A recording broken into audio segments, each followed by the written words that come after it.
think, in all honesty, our industry is not the pioneer in this. I think the insurance industry, for example, have been using remote sensing, satellite data, geospatial data to do risk modeling for longer, and others too.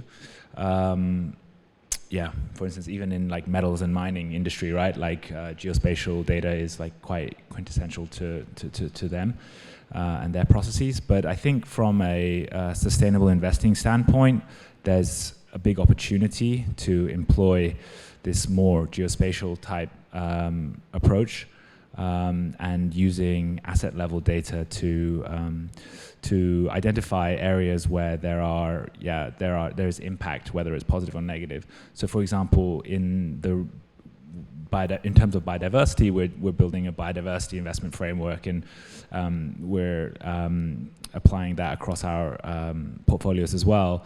And in terms of biodiversity, I think the level of impacts and dependencies that companies have in terms of their surroundings and the biodiversity in those surroundings, it's very significant. And how do you actually measure that, right? So you can't really have a boots on the ground approach, because you'd need an enormous army of people. But using satellite imagery and using technologies like LiDAR, you can get a sense of like what is the density of this biodiversity. What is you can quantify things like the mean species abundance of a particular area.